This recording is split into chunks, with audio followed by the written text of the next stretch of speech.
normal as actual human beings. Leo tunajadili swali muhimu sana katika sekta ya madini nchini Tanzania, hasa katika kipindi ambacho swala la usalama kazini limepewa uzito mkubwa na serikali pamoja na wadau wa sekta binafsi.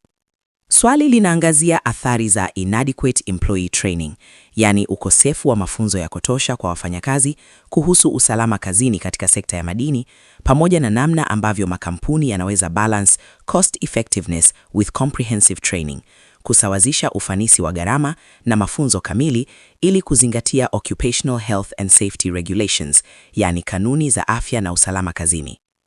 Kuanzia mwaka 2023 hadi mapema 2026, Tanzania imeshuhudia kwa vitendo kwamba mafunzo kwa wafanyakazi si hiari tena, bali ni hitaji la msingi.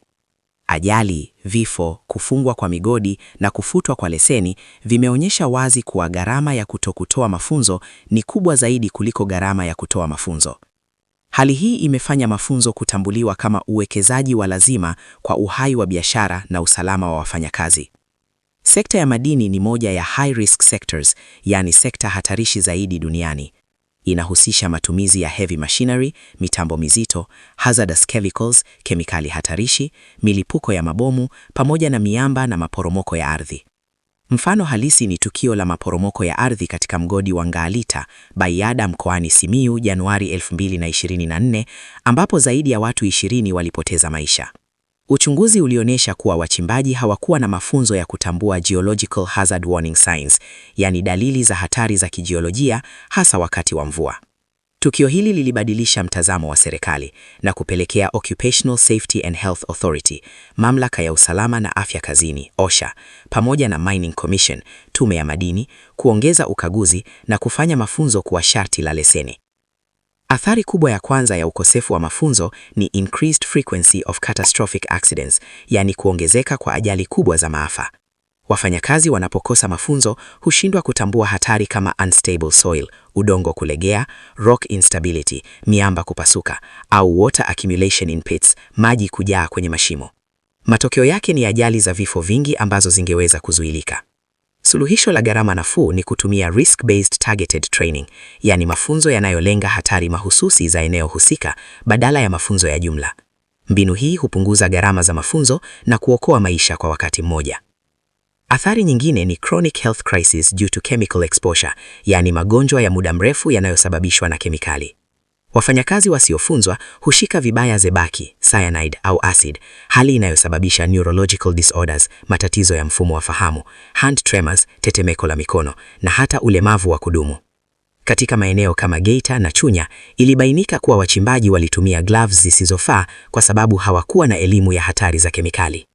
Njia bora ya kupunguza athari hizi ni kutumia public-private partnerships, yani ushirikiano kati ya serikali na sekta binafsi kwa kushiriki mafunzo ya bure au ya ruzuku yanayotolewa na Mining Commission, tume ya madini, Federation of Miners Associations of Tanzania, shirikisho la vyama vya wachimbaji Tanzania, FEMATA, na mashirika yasiyo ya kiserikali. Ukosefu wa mafunzo pia husababisha financial losses from equipment misuse, yani hasara za kifedha kutokana na matumizi mabaya ya mitambo. Waendeshaji wasiohitimu husababisha mashine kuharibika, gharama kubwa za matengenezo na kusimamishwa kwa uzalishaji. Baadhi ya migodi mkoani Mara ilikumbwa na kusimamishwa shughuli mwaka 2024 baada ya kuharibu mitambo kwa matumizi yasiyo sahihi. Suluhisho la vitendo ni kushirikiana na Vocational Education and Training Authority, mamlaka ya elimu na mafunzo ya ufundi stadi, VETA, pamoja na Integrated Mining Technical Training, mafunzo jumuishi ya ufundi madini, IMTT, Moshi, ambazo hutoa mafunzo ya kitaalamu kwa gharama nafuu huku zikitimiza matakwa ya Local Content Regulations, yani kanuni za ushirikishwaji wa Watanzania. Athari nyingine ni legal liability and license risk, hatari ya kisheria na leseni. Mining Local Content Regulations of 2025, kanuni za ushirikishwaji wa Watanzania katika sekta ya madini za mwaka 2025, zinazitaka kampuni kuhamisha ujuzi kwa wafanyakazi wa ndani. Kukosa kutoa mafunzo kwa Watanzania kunasababisha faini, kucheleweshwa kwa leseni au kusimamishwa kwa mgodi. Njia iliyothibitika kuwa bora ni kutumia train the trainer model, yani mfumo wa kuwajengea uwezo wafanyakazi wachache kuwa wakufunzi rasmi wanaorejea kufundisha wengine ndani ya mgodi, kama ilivyofanywa kupitia Barrick Academy Kahama, chuo cha ndani cha mafunzo ya mgodi wa Barrick Gold Tanzania. Athari nyingine inayojitokeza ni regulatory shutdowns or stop orders, yani kufungiwa kwa migodi na mamlaka za udhibiti. Ajali ndogo tu inaweza kusababisha mgodi kusimamishwa kwa wiki kadhaa wakati uchunguzi ukiendelea, hali inayosababisha hasara kubwa za mapato. Ili kuepuka hali hii, baadhi ya migodi imeanza kutumia digital compliance and refresher training, yani mafunzo mafupi ya ukumbusho kwa njia za kidijitali kama WhatsApp, huku zikitengeneza kumbukumbu za mafunzo zinazoweza kukaguzwa na wakaguzi. Kwa wachimbaji wadogo, changamoto kubwa ni high safety compliance costs, yani gharama kubwa za kufuata sheria za usalama. Wengi hushindwa kumudu kuajiri afisa usalama wa kudumu.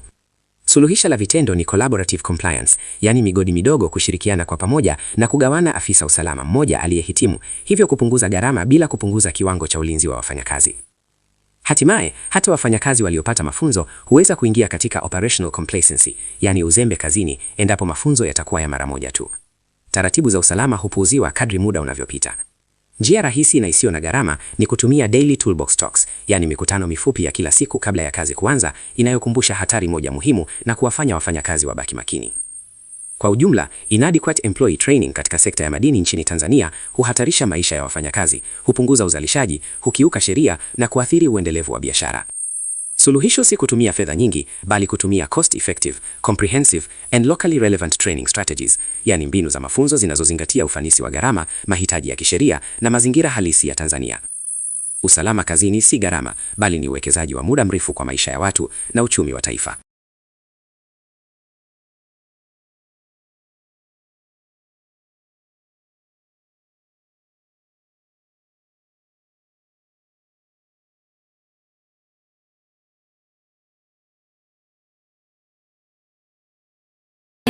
Grocery shopping, kids, let's go. Grocery shopping, it'll be so much fun. Can't forget eggs and soup. Can't forget pasta and rice. Can't forget frozen yogurt. Yummy, yummy, yum. Kids, let's go. Grocery shopping.